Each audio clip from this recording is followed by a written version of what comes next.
So this is the respiratory system of man, as we are interested in studying human respiration. So the respiratory system of man, the diagram is shown. Even you can see the diagram in your text, where this respiratory system is located in the thoracic region. This upper region is the thoracic. This is the abdominal region. Both these regions are divided into two with the help of a membranous, the diaphragm. This diaphragm divides your body into two parts. So the respiratory system is located in the thoracic region, and therefore this diagram shows the various parts of the respiratory system. Here the respiratory system is divided into two parts as respiratory pathway. It shows the path for exchange of gases, as from the surrounding oxygen enters into the body. Body means it is through your nose up to your organs of respiration or lungs. From lungs it goes to tissue. From tissue at the last it goes to each and every cell. So this makes oxygen enters inside the body and carbon dioxide is given out of the body. So the process is inspiration, that is inhalation and exhalation. Inspiration and expiration we are going to study both in the mechanism, but here the taking in of oxygen and giving out of carbon dioxide. So this makes the exchange of gases. For the same, this is the system which helps in the exchange of gases. And here the respiratory system has upper respiratory tract and lower respiratory tract. So upper respiratory tract is nothing, it is the respiratory path. This respiratory pathway consists of the organs as it is the nose through which you take the air. Oxygen reached air inside. But here this nose is divided into nostrils. These nostrils are external layers and internal layers further, where the respiratory pathway is made up of from the organs like nose. Nose is divided into two compartments as nostrils. In the nostrils are the chambers, as these nostrils consist of a mesthmoid cartilage which divides it into two layers as internal and external layers. So they consist of the parts like vestibule, the respiratory part, and the olfactory or the sensory part, the sensory chamber. Further it opens into the organs of pharynx. This pharynx is further again divided into two parts as nasopharynx and oropharynx. It opens into the organ of trachea, and at the junction it consists of the organ as larynx. Then the bronchi and the bronchioles. All these organs make the respiratory pathway. The actual organs of respiration are the lungs. So here all these organs make the respiratory system. So one by one we are going to discuss these all the organs. But if the diagram is asked, you are supposed to draw this diagram of human respiratory system. If it is asked for explanation, the question may be asked for 5 marks. It depends upon the examiner what kind of question they may ask. So here is the respiratory pathway consists of the very first organ through which the oxygen reached the air enters into your nose, into the nostrils. These nostrils are divided into two chambers with the help of a cartilage. The cartilage is the mesthmoid cartilage. Further, these nostrils are divided as external layers and internal layers, in which they consist of the organs of vestibule. in vestibule, when the air, oxygen rich air enters, vestibule is lined with the help of hairs. It consists of a ciliated epithelial cells. The ciliated epithelial cells from the vestibule, when the oxygen rich air enters in the surrounding with air, there may be number of microorganisms. When they try to enter, when they enter your vestibule, here beneath it consists of a mucous membrane.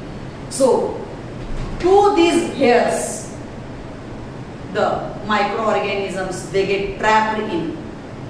As it consists of mucous membrane, mucus is a sticky, a moist fluid, it gets trapped. So, the air which you take in is a fresh air, where it is devoid of microorganism. Only the fresh air enters, otherwise all such microorganisms get trapped in this vestibule because it is lined with the help of hairs, and beneath the hairs is the mucous membrane.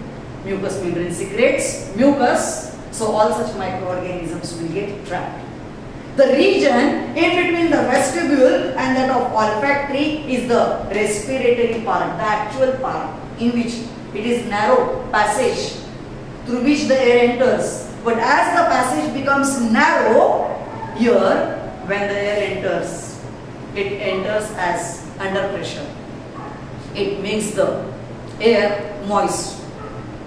It makes the air warm. So we inhale the air which is very fresh, happens to pass through the region, what we call it as the respiratory part. Whereas the next part of the nostrils is olfactory, or otherwise it is sensory chamber. Olfactory region is the region which is responsible for the sensation of smell. Smell as a pleasant, or otherwise it may be the unpleasant as the odor.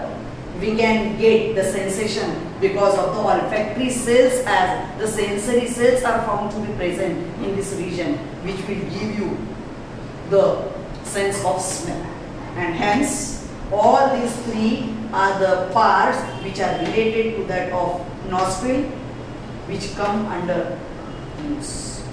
Then this olfactory or sensory region now opens into pharynx. What is pharynx? Yes, pharynx is a common passage for food and air. As it is common, when you will take your food in, it will go into your pharynx. If you inhale air, if you inhale oxygen, it will go into the pharynx. So can we say it is a common passage? Yes. But this common passage as pharynx, as related to that of respiration, shows this pharynx further is divided into two parts. The one, nasopharynx, the other as laryngopharynx or oropharynx. Naso, nose, oro, mouth. Means if it is air, so it will enter into nasopharynx. If it is a food, it will open into oropharynx. And from nasopharynx, the air will enter into trachea. And here, when the food enters into oropharynx, it should go to, try to recall, digestive system. Yes, it is esophagus. So, here, nasopharynx conducts air, the fresh air, without microorganism. Such type of fresh air enters into nasopharynx, and from nasopharynx, as in between, when it enters into nasopharynx, here oro and nasopharynx consist of a flap-like opening called as epiglottis, because this region as narrow pharynx will further open into glottis. And on this glottis, a flap-like muscular organ is called as epiglottis, when it bifurcates, and both the systems as pharynx is common passage for food and that of oxygen, But from here, from epiglottis, both the systems will get separated from each other. And now the fresh air from nasopharynx enter into the next organ called as trachea. So here is the diagram which is shown from this trachea. Now this trachea, at the junction of this trachea, it consists of an organ called as larynx. Larynx is a sound producing organ. The sound producing organ is also called as Adam's apple. This is easily noted in males at puberty in the neck region. The development of at puberty, the organ gets developed. It is a sound producing organ. So this sound producing organ in birds is called as syrinx, because some of the birds they sing, isn't it? So in birds it is a syrinx, and in human beings the organ is a larynx. So larynx is a sound producing organ. This sound producing organ consists of vocal cords. The air bombards on these vocal cords and the sound is emitted. And therefore this organ is sound producing organ. Next to that of the pharynx is the long tube which measures 10 to 12 centimeters in length, is called as trachea. This trachea is lined with the help of, this you can see, are the C-shaped cartilage near about 16 to 20 C-shaped ring-like cartilage. The ring is found around the trachea, which prevents trachea from collapsing. So the air, when bombards on larynx, it enters into the trachea. Trachea is a long 10 to 12 centimeters tube. It is covered with the help of C-shaped cartilage, because as when you speak, you can see this region is moving upside down. So this upside down happens, otherwise it may get collapse, but it does not collapse because it is lined with the help of C-shaped cartilage. So it keeps the this trachea intact. So from larynx, now the air entering into trachea. This trachea is bifurcated into two. See here, these two bifurcated regions here are called as bronchus. With trachea up to bronchus, you can see it is covered with the help of C-shaped cartilage. This each bronchus enters into the respective lung, and further this bronchus is divided into a tree-like projection. Here it is highlighted, it is shown. This highlighted region are the bronchioles. The difference between the bronchus and that of bronchioles is, bronchioles do not consist of cartilage, and bronchus they have cartilage.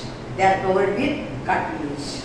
So this is the main difference, where these bronchioles they enter into the respective lung in the form of tree-like projection. It enters into each and every cell of lungs. So here, up to the bronchus is the upper respiratory tract.